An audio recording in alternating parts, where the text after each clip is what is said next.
about our country being prosperous, secure and healthy.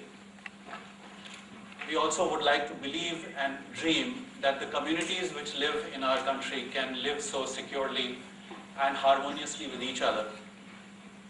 But the question which is often asked is, what is that single most important thing that we can do to change the world around which we live?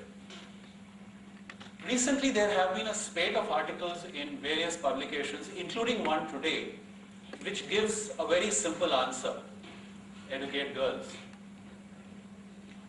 I'd like to quote Kofi Annan, the former Secretary General of the United Nations, where he said most eloquently, "Let us invest in girls and women.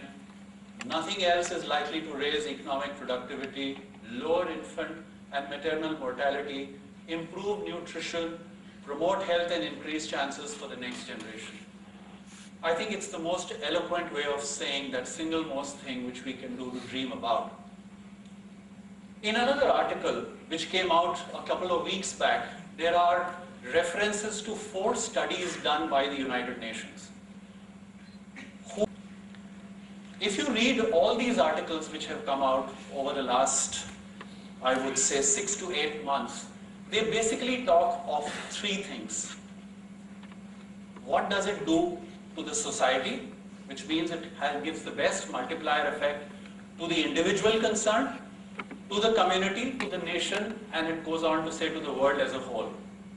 The second impact, it says, is in the area of health. The first one was the social empowerment, the second one is in terms of health, where it says maternal health, nutrition, infant mortality, even AIDS comes down with education of girls and women.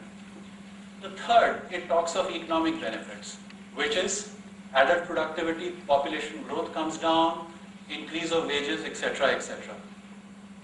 Effectively, it reinforces what I have said, is that educating the girl child is really one of the key answers to social and material progress.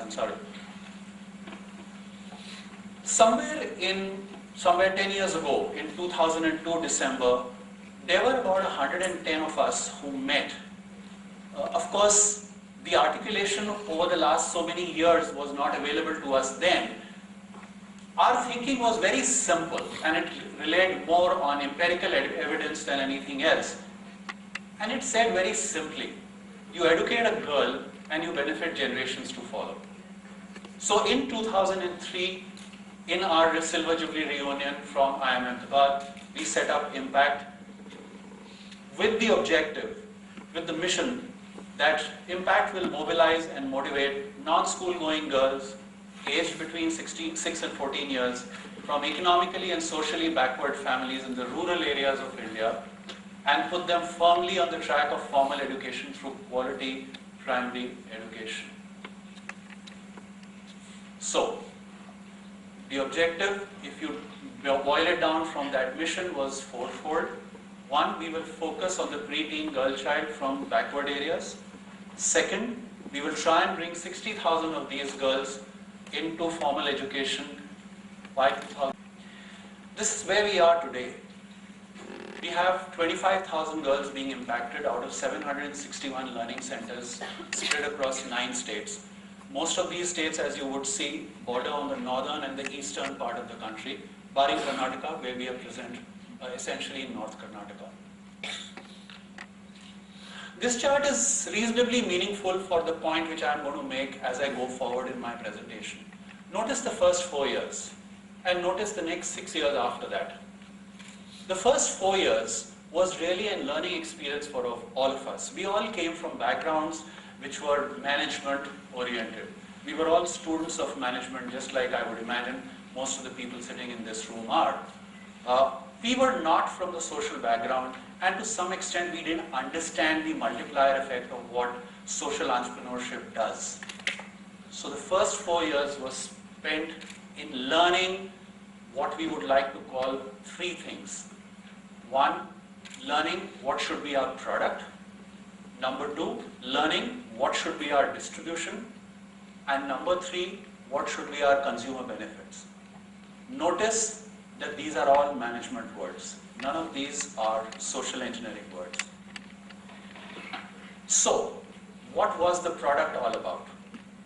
The product was that if the girl cannot be sent to school, which is what really research showed us, that one of the major reasons why girls don't get sent to school versus boys is that girls have to look after younger siblings at home, fetch firewood, and fetch drinking water for the entire family's needs.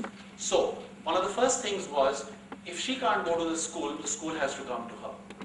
And therefore, that formed an entirely new way of delivering education, which was multi-grade, multi-level teaching delivered in a joyful context.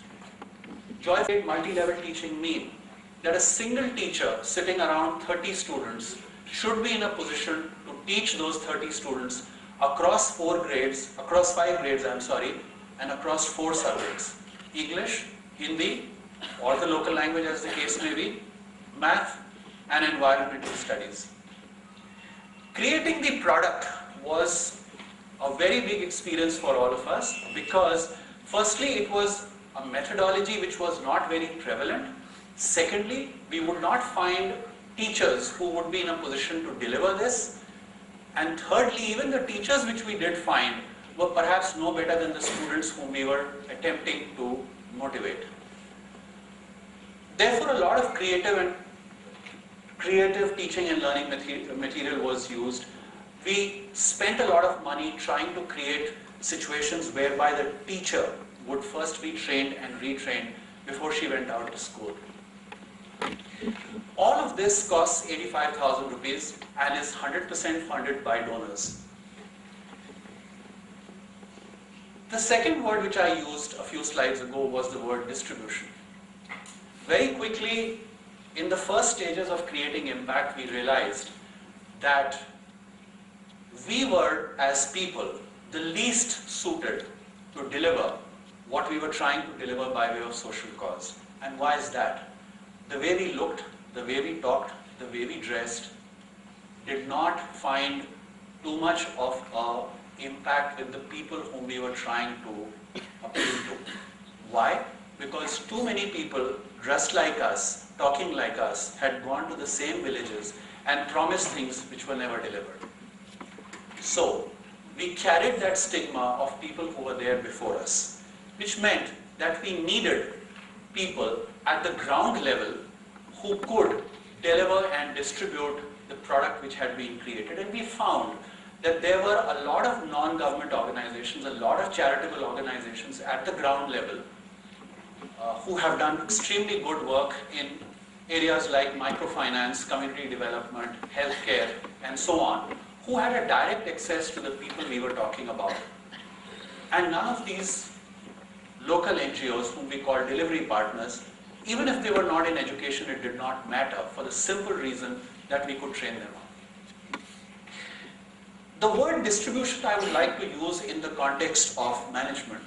We have big companies who produce good things out of their factories, but that's not how the consumer goes and buys them. The consumer buys them out of a little shop tucked away in a corner nearest to their home. So who provides that link from the factory right to the consumer? It is basically a distributor and a distribution arrangement. He does not interfere with the product, but he provides the last mile connectivity, which is most important. And I think that thought and that thinking was brought once the product was developed by using local NGOs who could be acting as distributors. It provided us scale and it provided us with reach. The third aspect was, are we actually impacting the consumer the way we wanted to? Is the little girl benefiting in any way different to what she would have been otherwise were we not around? Some of the numerical details are heartwarming. Till date, nearly 3,000 girls have appeared for their class 5 exam of the local state board's education program. 80% of them have passed in first division and 100% have passed the year in which they attempted to give that exam. The first set of IMPACT's graduates now are doing their graduation, 16 of them. Most continue their studies after class 5. Almost 50% of them complete class 8 and 35% go on to do class 10 or higher. We still have not been able to tackle the age-old problem in the Indian context of children dropping out from studies in the secondary school, and we see most dropouts happening between class 9 and 12. This is really a distribution of the 3,000 odd students which I talked about. The little white space right at the top is really those 16 girls who are now doing their graduation. As you can see, most are still in class 6. 10 years after we founded IMPACT, we did a study internally ourselves to see what are the changes under 4 given points. The first point was, how does the learning center benefit the girl on her own? Second, how does it change her life? Third, how does it change her family? And fourth, how does it change the attitude of her community? This book is titled Educating the Girl, Transforming Lives, and under each of these 4 heads, it talks of both qualitative as well as quantitative effects, learning outcomes which have happened. The LC provides her quality education and develops her skill. Her life changes because there is certain motivation for her to continue education, even after class 5. It improves her self-esteem. I can never forget one phrase which one of the girls told me when she was asked this question: what is it that you have learned in the last 6 years you have been at IMPACT Learning Centers? And her single line answer was, it has helped me to express myself. And I think that summarizes pretty much how she is looked upon in her own eyes and by the community which surrounds her. There are social indicators which goes to say that there are delayed marriages and reduced child marriages, but it's too early to make that as a complete comment. Where we are today is about 24,000 girls across 728 learning centers. 33 learning centers we have handed back to the community because the community itself said that we would now like to run our own schools. So in 33 villages, they manage and run their own schools. But going forward in the next 4 years, we want to actually double the number of the girls who are in our schools to 60,000, more than double actually, and go across 11 states in the country. As you would notice, most of these states are again North and East India centric.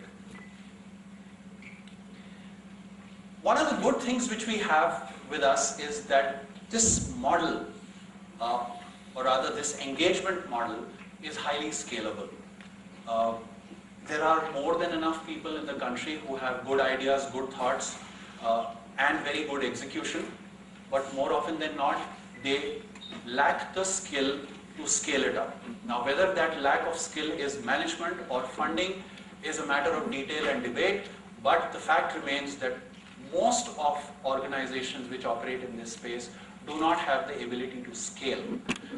Our operating model allows that scale to be immediately built in, and it also allows transferability of that methodology to newer areas by creating new hubs and expanding them by way of new spokes.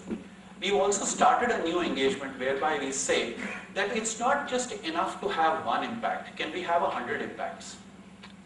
And one of the reasons why talking to an enlightened group like yours is to plant that thought and seed in mind, that here is a methodology, a model which operates well and is available for the asking, were you to take this up as a cause. So, if we have to live the dream, and if what I have talked about in the last 15 minutes, what is the big deal about it? Is this just old wine in a new bottle, or is there something new? Well, actually it is old wine in a new bottle. The fact of the matter is that educating the girl child has been known to us.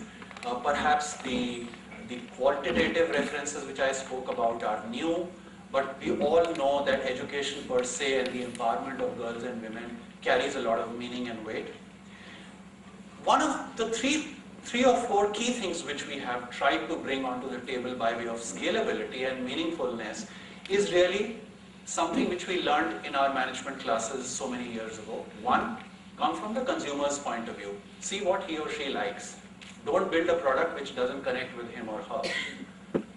The second thing which we have brought to the table is that let it be a model which is highly scalable and robust. All of us, when we go out to work in our businesses, in our employment, have to look after targets which are almost always larger than the ones which they were in the previous year. So there is a requirement to grow and scale. Can we bring some of those to the table in the social entrepreneurship sector? Third, you can never say that you are complete by way of a product. Innovation is required, and be ready for it because times will keep on changing. Do not forget the credo that you have to do it with zero overhead to your donors. If we have to live the dream, official statements say 4 million girls in India continue to be out of school. These numbers are highly underrated because from the ground level, I would like to believe that the number is at least 10 times more. It could be more, but I'd like to believe it's about 10 times more, which means more than 40 million girls today in our country are out of school. The second statistics is even more alarming. Less than 2% of those who are engaged in agriculture ever go to school. And third, social and cultural religious barriers are not just going to disappear because we are standing here and talking about them. So continuity is required, innovation is required, passion is required.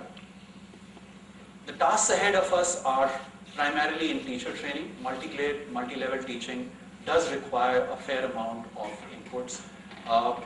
The last word has not been written on this theme and on this topic. Enough and more is required to be done. If we were to go to 60,000 girls out of school being brought back into school, it costs money. It costs about, they speak larger than words. These are some of our children in our learning centers. Newspapers are properly read by them to their elders, which is the single biggest way in which elders look up to them. Some of our graduates, the girl in the white and blue salwar kameez, our graduates come back to become replacement teachers in learning centers. This is a bunch of teachers who went through a teachers training program. Some of